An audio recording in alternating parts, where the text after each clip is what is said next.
The National Broadcasting Company, in conjunction with the Fund for Adult Education, presents Democracy in America by Alexis de Tocqueville.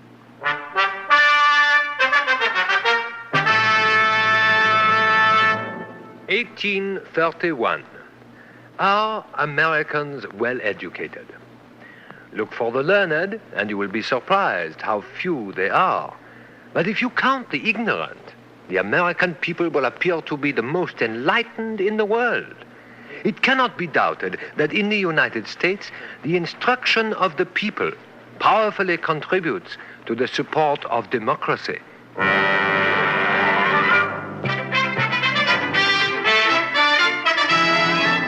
Common Sense and Moonshine, a study in American education. Item 10 in the series Democracy in America, prepared by the Division of General Education of New York University, under the direction of George Probst, American historian. A series designed to bring to life the America of 1831, as recorded by Alexis de Tocqueville, and so to illuminate the image of democracy itself. A study in American education. Common Sense and Moonshine.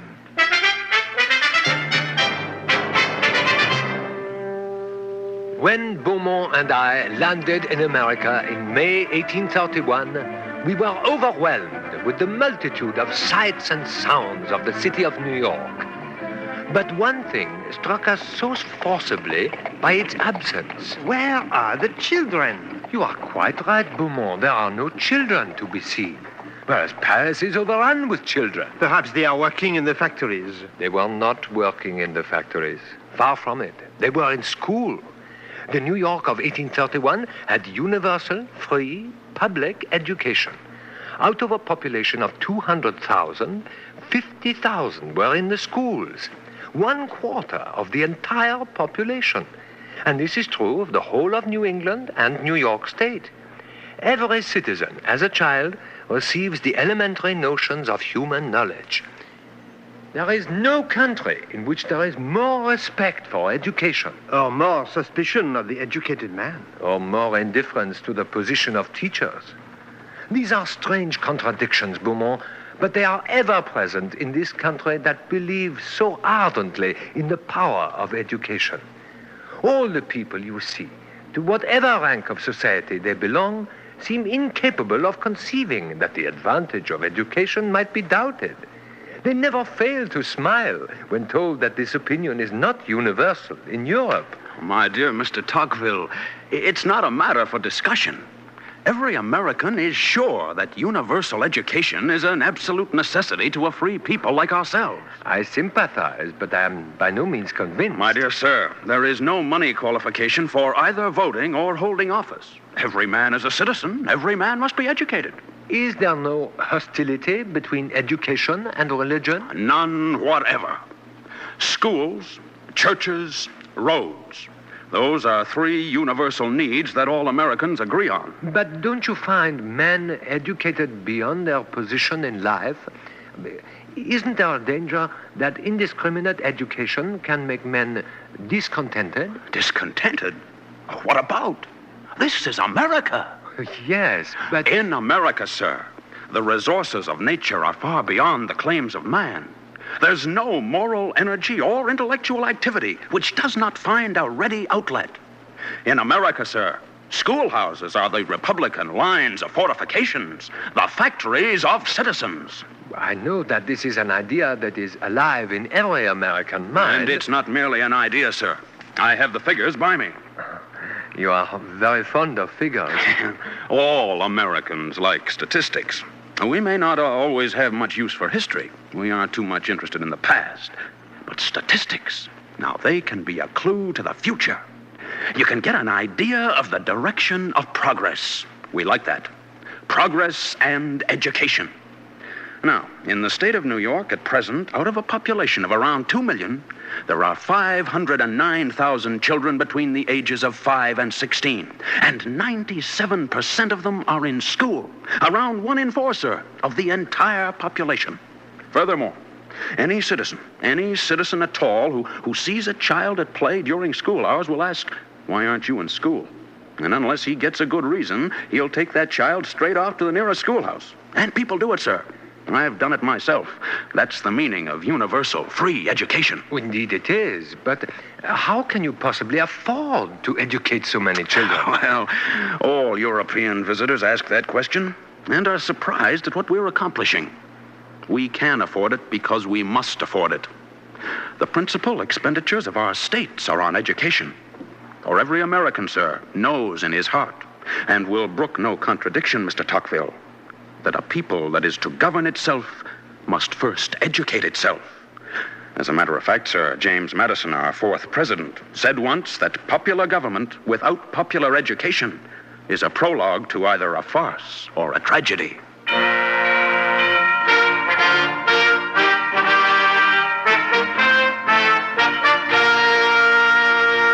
Thus, in the northern states at least, education remains the first consideration, even in a new community. Even the Farmer's Almanac says, A prudent farmer looks first to three things to prepare for winter: secure your cellars from frost, fasten loose clapboards and shingles, and secure a good schoolmaster. and they are secured. Not less than 60,000 New Englanders are employed as teachers in the different states, which is more creditable to New England than all the praises which could be bestowed on the industry and ingenuity of her inhabitants. Even the laws relating to public education shed the clearest possible light on the original nature of American society. The preamble to the Massachusetts Education Law of 1650 is unmistakable. Whereas Satan, the old enemy of mankind, finds his strongest weapons in the ignorance of men, and whereas it is important that the wisdom of our fathers shall not remain buried in their tombs, and whereas with the help of the Lord, the education of children is one of the prime concerns of the state, There follow clauses establishing schools in every township and obliging the inhabitants under pain of heavy fines to support them. And so it has been ever since. Education needs schools, and schools need teachers. But even in those parts of America where custom exalts education and the schools, you will not find a similar respect for the teachers. That is why so many teaching in our schools are men whose mind is set on something else. In what way? Why, sir? In that they intend to become lawyers, ministers, or physicians. They have been obliged, so to speak, to resort to teaching, either to finish their college education or to earn the means to study what they consider their real professions. But is this the general view? It most certainly is, sir. I can assure you, an old teacher like myself of many years' experience is only sure of being considered as a man of inferior talents, else he would have followed his colleagues in their professional careers. Certainly, sir, as long as this opinion of instructors is entertained in the United States, the schoolmaster's task will be degraded. It is not only a humble occupation, but a humiliating one in the eyes of many. I know of teachers who feel that the necessity of being reduced to teaching has defamed their fair reputation. Certainly they take the first opportunity to leave it with disgust and detestation. But why? Why should this be so in a country that places so much faith in the power of education? Money, sir. Money? This country also places much faith in the power of money. But our teachers' wages are mere pittances. If you can change, you are almost sure to better yourself. There is too much turnover of teachers and consequently neither discipline nor continuity. I tell you, sir, many a fashionable gentleman of the large cities would be glad of the company of the instructor of his children to a family dinner, but would think himself disgraced if he appeared with him in public. I ask you, sir, with what zeal can a man devote himself to teaching in America? A profession at once laborious and difficult, but in which the greatest success is incapable of procuring distinction, which exposes him to unmerited contempt and reproach. And why should a pettifogging lawyer or a quack consider himself better than an honest and successful instructor?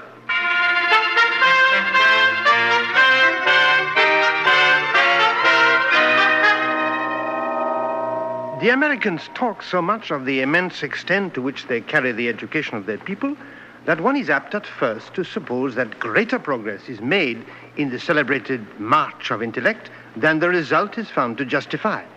At 16, education ends and money-making begins. To say nothing of the fact that all this interest in education is centered in New England and New York, so that as you go west or south, education diminishes. Yet they believe themselves in all sincerity to have surpassed, to be surpassing, and to be about to surpass the whole earth in the intellectual race. For example, there was a Vermont farmer who, hooking his toes in the underrail of his chair legs and hooking his thumbs in the armholes of his waistcoat, gave his opinions with an interesting mixture of the pride of simplicity and the authority of indifference. Well, sir, there's some men like to talk of politics and agriculture. That's reasonable, very reasonable. Interesting to hear how many British were thrashed in this place, how much wheat was thrashed in that. But I take an interest in literature.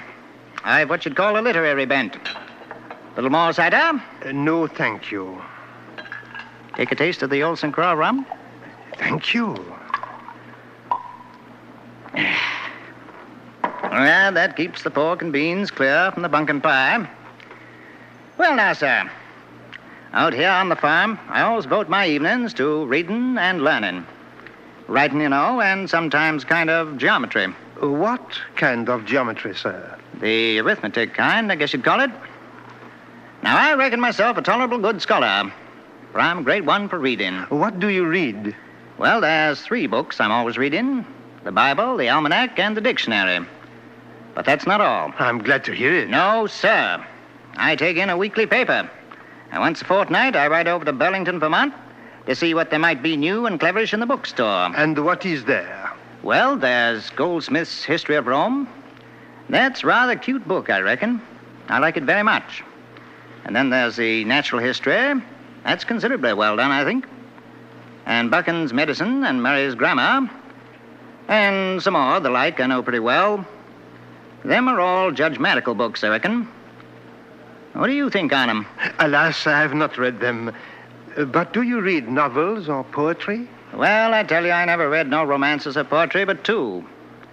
Pilgrim's Progress and Robinson Crusoe. And how did you like them? Oh, I don't see there's much genius in them.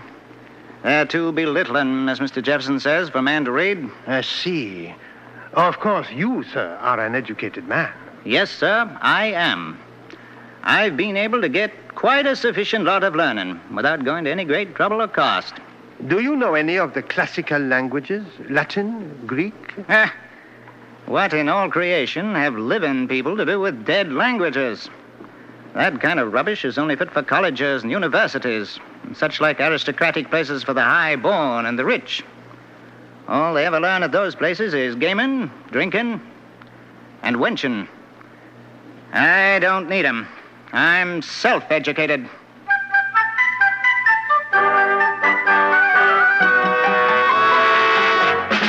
The Americans set their own standard and judge for themselves.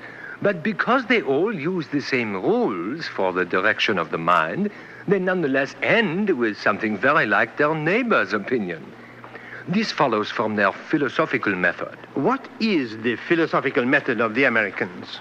To evade the bondage of system, to accept tradition only as a means of information and existing facts only as a lesson to be used in doing otherwise and doing better, to seek the reason of things for oneself and in oneself alone, to look for results without being bound to means and to strike through the form to the substance. And, of course, their idea of education is based on this down-to-earth practical philosophy. This means that while there is respect for education itself, there is suspicion and perhaps even scorn for the educated man. Do you remember when we were in Boston, exposed to a rolling fire of dinners, balls, and receptions, how often we heard this sort of conversation among the leaders of Boston society?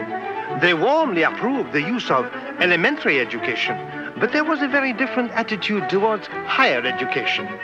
Instead of respect for the calm cultivation of the mind, they were for nothing but practical education, whose motto is common sense. Common sense. Yes, gentlemen, common sense is the genius. Genius, Caleb? I do not like that word. Common sense is the essence of society and good government. And I think no people in the world have inherited a larger share of this commodity than the Yankees. Our cool, calm, calculating, money-making Yankees. Correct. You, sir, being a foreigner, did you ever see a more intelligent people than our Bostonians? Did you ever see a city more quiet, more prosperous, more orderly than Boston? The appearance of Boston certainly warrants all Yes, you say. sir, and I can point out to you at least 100 persons in this city worth upwards of $100,000. That certainly argues in favor of the industry and perseverance of its inhabitants. It argues in favor of their common sense, in which industry and perseverance are necessarily included. We are a common-sense, matter-of-fact people. We leave genius and enthusiasm to Europeans. Thank heaven. I have no genius in my family. My children are all brought up to be industrious. You may thank the Lord for that, Seth. I never saw a genius yet who was either himself happy or capable of making others so. I have brought up my sons to become merchants or manufacturers. Only Sam, who's a little hard of hearing and rather slow of comprehension, shall go to college. Our merchants, sir, are the most respectable part of the community. What college do you mean to send him to? I shall send him to Harvard University, the oldest literary institution in the country. Have you been to see it? We have been but a few days in Boston, but I shall certainly take an early opportunity. Do so. You will find it well worth your while. It will convince you that while we've been making money, we have not altogether neglected arts and sciences. Which are your cleverest men in the various departments of science? Why, they are none of them very clever in our sense of the word. We consider professors as secondary men. Our practice is to give the different professorships away to young men in order to induce them to devote themselves to the branch they are to teach. Our country is too young for old professors. Besides, they're too poorly paid to induce first-rate men to devote themselves to the business of lecturing. But in this manner, you will never have eminent men in the higher departments of philosophy. We have as yet no time to devote to abstract learning. We are too young for that. Our principal acquirement consists in common sense. All the rest we consider as moonshine. Let me tell you, a young man learns as much in 6 months in a counting room in Boston as in 4 years at college. All our friends don't entirely agree. Not all. But I tell them that our colleges only make poor gentlemen and spoil clever tradesmen. Name over the rich men in Boston. Most of them were self-taught country boys, possessed of no other learning than the art of making dollars in a neat, handsome, clean manner. And this has given them a higher standing in society than they could have acquired by all the philosophy in the world, and has enabled them to marry into the oldest and most aristocratic families in Boston. Take, for instance, the case of our friend we were with last night. Yeah. What does he know except making money? Nothing. Fine man. What has he ever learned except negotiating notes? Some of them pretty sharp, too. What college did he ever go to except that of our brokers in State Street? None. And has he not married the daughter of one of our richest men? Fine man. And is he not now connected with some of our first people, with the real backbone of our Boston aristocracy? And do you know the answer his father-in-law gave to one of his old friends who remonstrated with him for giving his daughter away to a parvenu from the country? What answer, monsieur? I give my daughter to any man, he said, who will come to Boston and have wit enough to make $100,000 in 6 years. There's common sense for you. That's what we call practical philosophy. It is a melancholy fact that a great number of our young men who have gone to college have afterwards been unsuccessful in business. I think our education is not sufficiently practical. We're still attached to the European system. Not only that, most of our students contract habits of idleness, which will never answer in this country. They want to imitate English gentlemen. They all ought to be told what my partner told his son when asked how to succeed in business. Take off your kid gloves, he said, and go to work. That's philosophy. That beats Aristotle. But if this be the prevailing taste, why do you call Boston the Athens of the United States? Oh, that refers to our ladies, not to our gentlemen. Our ladies read a great deal. What else have they to do? Besides admire their husbands. And we have, besides, a lot of literary twaddles manufactured by the wholesale at Harvard who attempt to turn the heads of our young girls with the nonsense they call poetry, which fills nearly all our papers instead of clever editorials. If we have one good poet among us, we have at least 50, the joint earnings of whom would not be sufficient to keep a dog. Yep. But how do your literary men manage to get along? They marry rich women who can afford paying for being entertained. They show common sense in that. It's quite the fashion for our rich girls to buy themselves a professor previous to taking a trip to Europe. You see, all this moonshine is well enough for rich girls, but the thing to teach all the children is the necessity of working. And in what manner is this done? In the best manner common sense could dictate. The instructors make them study for money. They distribute annually a certain sum, say from $80 to $100, in the shape of prize money among those who obtain the highest marks. The pupils are numbered as high as +7 and as low as -7, a certain number of positive marks entitling the child to 1 cent prize money. At the end of the school term, accounts are made out when each child receives a check on a bookseller or stationer for the amount due him, for which he may now select a book, a penknife, or some trifling article. On which, of course, the instructor himself enjoys a liberal discount. But does not this practice induce sordid habits at an age in which the mind is most susceptible of receiving impressions, and in which it is of the greatest importance to instill more elevated notions of honor and justice? You are entirely mistaken. Yep, entirely. One can see that you are a little dyed in the speculative philosophy of your country. No, sir. No stimulus to learning can be half as great as when a boy can figure it out on his own slate how many dollars and cents his geography, grammar, spelling, reading, and good conduct come to per annum.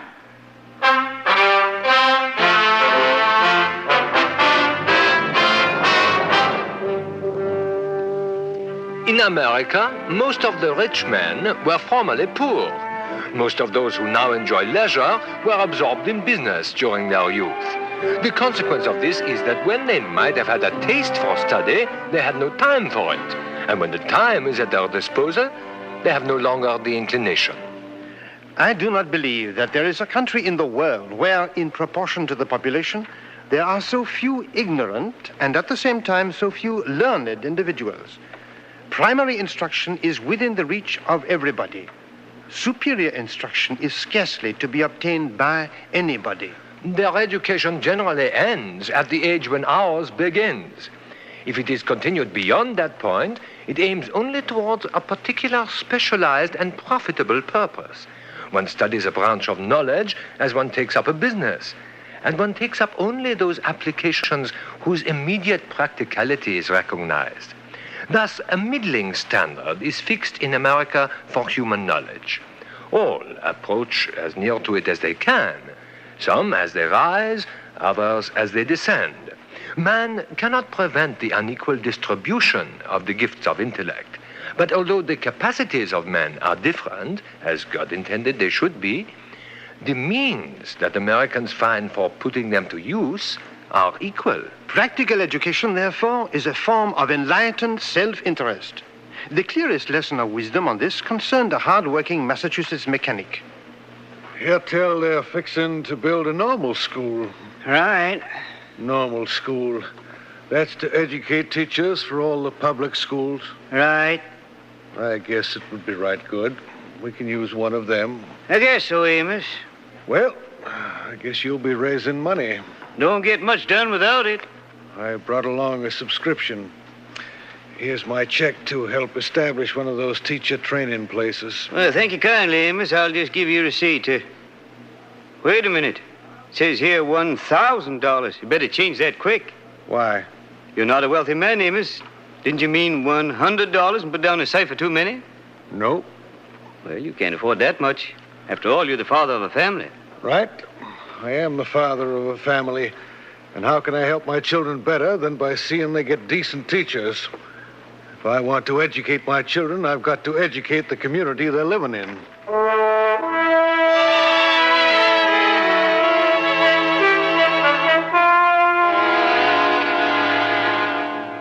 In Philadelphia, The Philadelphia Working Men's Committee said in 1830, while pressing for common public schools as a matter of legal right instead of charity, when the committee contemplates their own condition and that of the great mass of their fellow laborers, when we look around on the glaring inequality of society, we are constrained to believe that until the means of equal instruction shall be equally secured to all, liberty is but an unmeaning word, and equality an empty shadow.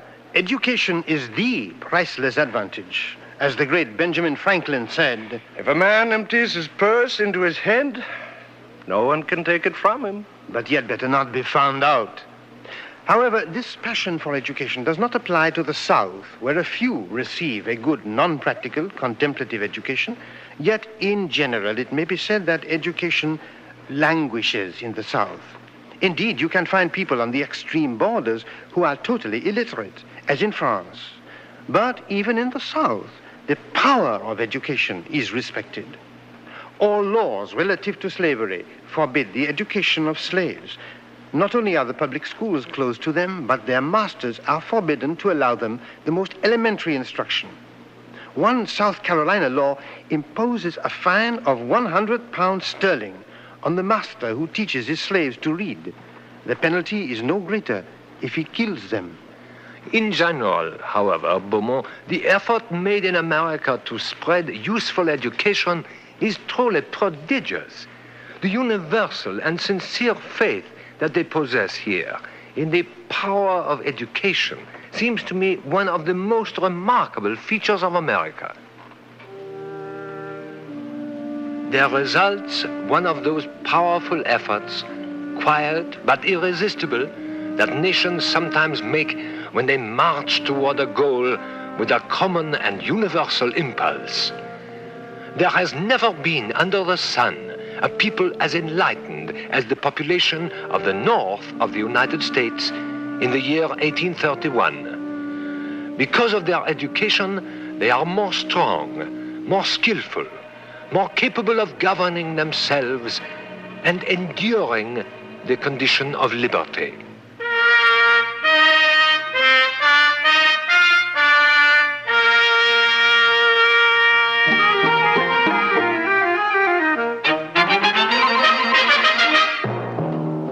You have just heard Common Sense and Moonshine, a study in American education, item 10 in the series based on Alexis de Tocqueville's Democracy in America. This series, presented by the National Broadcasting Company, was prepared by the Division of General Education of New York University under the direction of George Probst, American historian. Produced in the studios of the Canadian Broadcasting Corporation by Andrew Allan. Script by Lister Sinclair, music by Lucio Agostini. This series, Democracy in America, is made possible by a grant from the Fund for Adult Education as part of a general course of study of the nature of American society. For information about the use of these de Tocqueville dramatizations for study or discussion, and how to secure these new materials about American democracy at a reasonable charge, write to the American Foundation for Continuing Education, Post Office Box 749, Chicago 90, Illinois. Now this is Ben Grauer inviting you to listen next week to The Chief Instrument of Freedom, item 11, on Democracy in America. This program was pre-recorded and is an NBC Radio Network presentation. Wherever you are, stay tuned to world events on NBC Radio.